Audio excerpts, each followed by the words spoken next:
Washington, D.C., the Eala DC Open, a final that nobody outside the tennis world was supposed to care about until suddenly it became the only thing millions of people could talk about. On one side of the net, Jessica Pegula, top-ranked American veteran, a player who had built her entire career on one specific skill, closing matches. She didn't blink under pressure, she didn't hand out free points, she had been in this exact position more times than she could count, and she almost always walked away with the trophy. On the other side, Eala, young, rising, talented enough to make people whisper her name in excited tones, but still unproven on the sport's biggest stage. And behind her, invisible but impossibly heavy, sat the hopes of an entire nation that had never once seen one of its own lift a WTA singles trophy. Not once, not ever.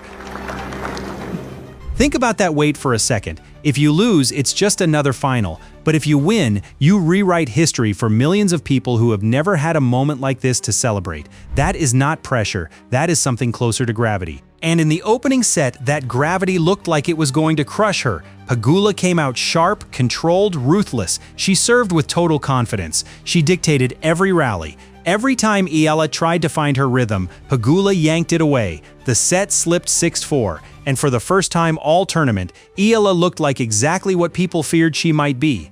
A brilliant talent who simply wasn't ready yet. The crowd, filled with Filipino flags and nervous, hopeful faces, went quiet in that specific way. Crowds go quiet when they're afraid to say out loud what they're thinking. Is this it? Is this how the story ends? If you've been following this rise and you're not subscribed yet, hit that button right now and turn on notifications. What happened next is the kind of moment this channel exists to cover, and there's a lot more of it still coming. And then rain, not a light drizzle. Enough rain to stop play completely. Both players sent off the court. Thousands of fans sitting under umbrellas, staring at an empty court, wondering what version of this match would be waiting for them when the players returned. Here's the thing about a rain delay in a tennis final. It isn't just a pause in the weather, it's a pause in momentum. It can let a leading player cool down and lose their edge, or it can let a struggling player disappear into a locker room, sit with their thoughts, and quietly decide who they're going to be when they walk back out. Nobody knew which version of Eala was coming back, because inside that locker room, away from the cameras, away from the flags, away from the noise, a completely different battle was happening. Not a physical one, a mental one. And mental battles, the quiet ones nobody gets to watch, are often the ones that decide everything. When Eala walked back onto that court, something had changed. It wasn't obvious at first. She didn't come out swinging wildly or screaming with newfound energy. It was quieter than that. Steadier. She stopped trying to overpower Pegula and started trying to outlast her. She gave herself more margin on her shots. She extended rallies instead of rushing to end them. To the untrained eye, barely anything had changed at all. But watch closely and you would have seen it. Rallies that used to end in 2 shots were now lasting 4, 5, 6. Each extra shot chipped away tiny piece by tiny piece at Pegula's control of the match. The crowd felt it before the commentators could explain it. That's usually how it works. The energy in a stadium shifts before anyone can put words to why. Every long rally Eala won got a louder cheer than the one before it. Every hold of serve felt like a quiet victory being banked for later, and somewhere in the middle of that second set, the entire emotional temperature of the match flipped upside down. Pegula, to her credit, did not panic. Champions rarely do. Not on the surface, she kept serving with intent. She kept pushing forward, looking for the one opening that could shut the door again. But something had shifted that even her experience couldn't undo. Momentum, once it turns, does not politely ask permission before it keeps moving. It just keeps moving, and it kept moving toward Eala. Every game now felt like it carried more weight than the last. Every deuce felt like a held breath. You could see it in the way both players moved between points. Pegula searching, recalculating, trying to find the version of herself that had dominated the first set. Eala, calm, present, almost eerily unbothered by the size of the moment she was standing inside. When Eala captured that second set 6-4, the sound that came out of that crowd wasn't just applause. It was disbelief turning into hope, turning into something almost unbearable to sit inside of, because now the impossible had become possible, one set apiece. And suddenly everyone in that stadium and millions of people watching from thousands of miles away in the middle of the night realized they weren't watching a tennis match anymore. They were watching the setup for something that might actually change history. If this breakdown is landing differently than the highlight clips, drop a like on this video right now. It helps more people find this story, and a moment this big deserves the widest audience possible. The final set began, and it was immediately clear that something inside Eala had settled into a completely different gear. There was no hesitation left, no second guessing. She served with authority. She returned with intention. Every single point she won pushed Pegula one step further from the version of herself that had looked untouchable just an hour earlier.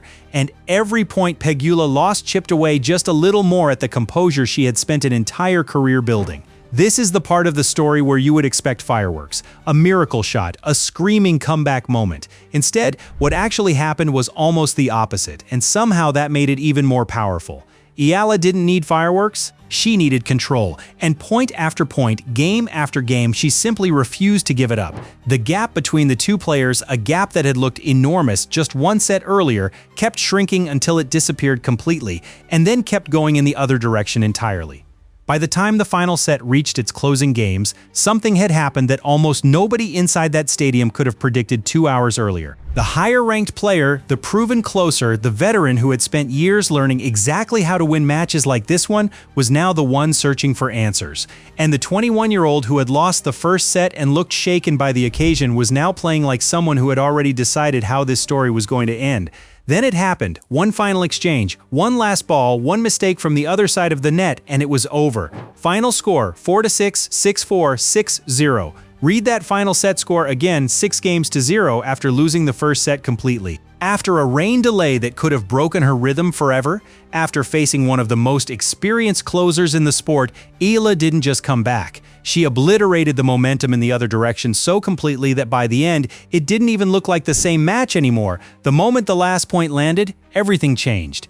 Eala raised her arms, and for a split second, you could see it on her face, that particular kind of disbelief that only shows up when your body understands what just happened before your mind has fully caught up. Around the stadium, flags that had been waving nervously all afternoon were suddenly waving with pure, unfiltered joy. Strangers hugged each other. People cried, the kind of crying that happens when you have been holding your breath for so long you forgot you were doing it. And thousands of miles away, in homes across the Philippines, in the middle of the night, families who had stayed up watching a live stream on their phones erupted with a kind of celebration that had nothing to do with just one tennis match, because this wasn't just a title. This was the first time in history that a Filipina had ever lifted a WTA singles trophy. Not the first time in a while, the first time ever somewhere. In a small room lit only by a phone screen, a young girl who had never seen anyone who looked like her win something like this was watching it happen live. And something inside her shifted permanently.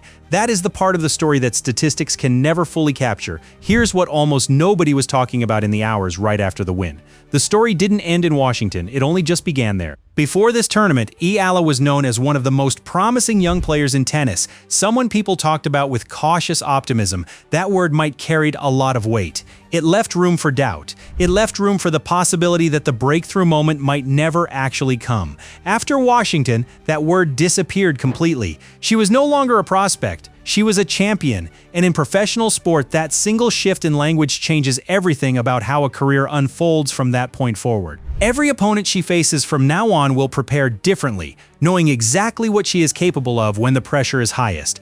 Every tournament she enters will carry heavier expectations, and every match she plays will be watched by more eyes than ever before, because the entire tennis world just learned something about her that cannot be unlearned. She does not fold under pressure, she rises into it. But here is the detail that deserves the most attention of all. None of what happened in that final set was visible from the outside for most of the match. Nobody watching the first set could have predicted the third. Nobody watching the rain delay could have known what was happening in that locker room. The turning point of one of the biggest wins of her career happened quietly, away from cameras, in a moment where all she had was her own mind and a decision to make about which story she was going to believe. Was this a match slipping away? Or was this a match still waiting to be won? She chose the second story, and then she spent the next 2 sets proving it was true. That is the part of this that should stay with you longer than the score. Not the trophy, not the ranking points, not even the historic nature of the win itself.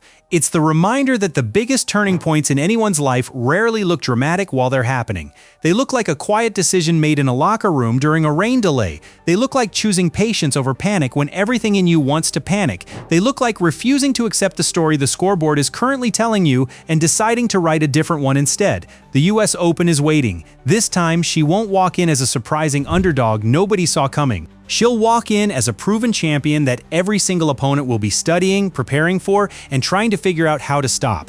that is a different kind of pressure entirely. But if Washington proved anything, it's that pressure has never actually been the thing that stops her. If anything, it might be the thing that brings out the version of her that nobody sees coming until it's already too late to stop. Subscribe to this channel right now and turn on notifications. We are covering every match, every crowd, every milestone, all the way through New York and beyond. This is the biggest story in women's tennis, and it is nowhere near finished. Join the community that has been here from the start, and we will see you in the next one.